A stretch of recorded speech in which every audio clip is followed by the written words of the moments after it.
여러분 혹시 지난 1월에 불거졌던 사건인데 이른바 패스트푸드점 난동녀라는 이 제목의 영상이 올라온 거 혹시 기억나실지 모르겠습니다. 김기혁 아나운서. 네, 한 백화점 내에 있는 패스트푸드점에서 있었던 일입니다.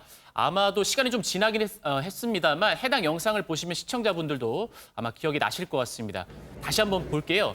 한 남성이 여성과 이야기를 나누고 있는데 무언가 항의하듯이 물건을 집어 던지고 컵도 머리로 집어 던집니다. 머리에 둔탁한 소리 났어요. 컵에 맞아서.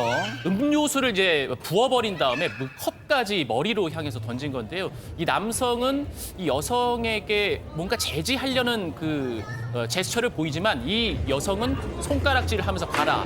접시를 저렇게 던지기까지 합니다. 아예 식판까지 던졌습니다.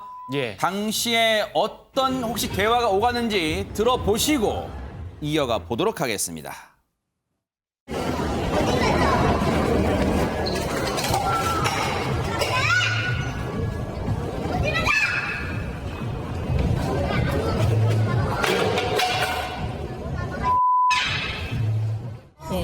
두꺼운 거 그게 깨졌어요. 근데 그게 깨진 게 중요한 게 아니라 그걸 사람한테 던졌다는 게 되게 무서운 거지. 이 형태가 굉장히 두꺼워요. 저희 백화점 쪽에서 가져갔거든요. 박성배 변호사님, 저것이 패스트푸드 매장으로 알려졌습니다만 지금 보면 주변에 많은 사람들이 있습니다. 구체적으로 어느 곳에 있는 겁니까, 저기가? 지난 1월 10일 오후에 중구 명동 한 백화점에 있는 패스트푸드점에서 발생한 사건입니다. 그러니까 사람들이 굉장히 많이 목격이 되는데 네. 인터넷에 올라온 영상을 보면 이 여성이 자신에게 다가온 보안 직원을 향해서 폭언을 하며 밀칩니다. 그런데 여기서 그치는 것이 아니라 음료를 뿌리고요. 음식이 담긴 쟁반을 던지기까지 합니다. 네. 현장을 벗어나면서도 자신을 제지하러 온 또 다른 보안 요원에게 폭행을 가하면서 테이블을 엎는 등 행패를 계속해서 이어나가는 겁니다. 아하. 이 영상을 보고 많은 누리꾼들의 공분을 자아냈습니다. 아니 그러면 그때 저런 정도 지금 컵으로 우리 조현민 그 전무 사건 때 알죠? 물컵으로 뭐 향해서 물을 뿌려도 폭행인데 저 정도 물컵으로 사람 머리에 둔탁한 소리 날 정도면 이거 폭행으로 조사받았을 거 아닙니까, 당시에? 일단 당시에 경찰서에 동행을 하긴 했는데요. 이때 가해자에 대해서 피해자분이 내가 더 이상의 형사처벌은 원하지 않는다라고 해서 경찰이 이 30대 여성을 훈방해서 그 귀가 조치시켰습니다. 아하. 그런데 왜 조사가 당시에는 안 됐었던 걸까요? 훈방 조치하면 그냥 조사가 끝난 겁니까, 그러면? 훈방 조치하면 조사 안 하고 보내는데요. 그 뒤로 이제 피해자가 처벌을 원하게 되면은 그 가해자를 소환하고도 저희가 출두 요구서 보냅니다. 아하. 그런데 출두 요구서를 받은 주소지에 사람이 없다고 한다면 네. 찾지 못하셨습니까? 그럼 출두 요구서 보냈는데도 안 나오게 되면 체포영장을 받거든요. 네. 근데 체포영장을 받고 가서도 현장에 사람이 없으면 체포를 못하는 거예요. 그러니까 경찰에서 소재 추적을 했는데도 안 되니까 4월 22일 날 지명수배를 했습니다. 지명수배 알다시피 도주한 피의자를 건거시까지 조사를 미루기 때문에 지명수배하게 되면 컴퓨터에 다 입력이 되거든요. 네. 근데 이틀날 4월 24일 날 이 지명수배 대안이 갑질녀가 건거가 됩니다. 그러니까 애초에는 이 해당 보안 요원이 저 물컵에 머리를 맞고 음료수도 얼굴에 끼얹음을 당한 그 보안 요원이 애초에는 그냥 또 시끄러워지면 또 해당 백화점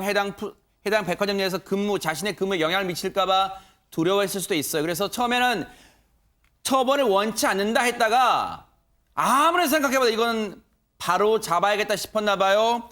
해당 보안 요원이 뒤늦게 처벌 의사를 밝혀서 경찰에 신고하면서 다시 조사가 이루어졌는데 그 조사가 방금 말씀하신 것처럼 신병합법, 그제서 너무 늦은 거예요. 이 여성의 거주지를 알아낼 수가 없었던 겁니다. 신원은 알아냈지만 주거지가 불분명했던 겁니다. 그런데 이번에는 그러면 어떻게 검거가 됐을까요? 김은배 팀장님. 예, 그렇습니다. 이 4월 24일 날 네. 아마 이웃집하고 또 시비가 된 거예요, 이 사람이. 네. 시비가 되니까 경찰에 신고를 했어요.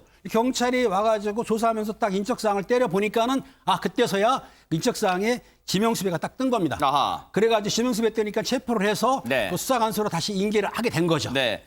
이 사람이요, 박성배 변호사님, 검거가 된 이유가 뜻밖에도 또 소동을 일으킨 바람에 검거가 됐다면서요? 지명수배 이틀 뒤에 뜻밖에도 안양에서 검거가 됐는데 고성을 지르고 난동을 부리니까 이웃 주민이 시끄러워서 신고를 한 겁니다. 현장에 출동한 경찰관이 신원을 확인해 봤더니 지명수배돼 있던 겁니다. 네. 곧바로 경찰이 체포를 하고 이 사건을 수사 중인 남대문 경찰서로 신병을 인계했습니다. 네. 경찰 얘기 들어보시고 이어가 보도록 하겠습니다. 하여튼 소란스러운 어떤 행동을 하니까 이제 신고가 들어왔던 거예요. 폭행 혐의는 저희가 조사를 했고 그 전에 남대문서에 있는 수배가 있기 때문에 그쪽으로 이제 인계를 한 거죠. 주소지에 살질 않았어요. 부모님 주소지에.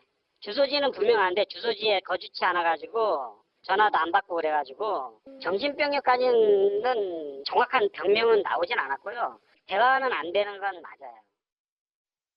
일단 저 행동이 아무래도 박성배 변호사님 이 일반적인 상식적인 행동으로는 이해가 안 되니까 아마 정신병력까지도 아마 감정을 들어가는 걸까요? 경찰이 어떻습니까? 경찰이 정신병력 감정을 실시할 가능성도 있습니다. 여성이 직접 요청할 수도 있고요. 요청하지 않는다고 하더라도 경찰이 보호관찰서 등의 정신병력 감정을 요청할 가능성이 충분히 있어 보이는데 네.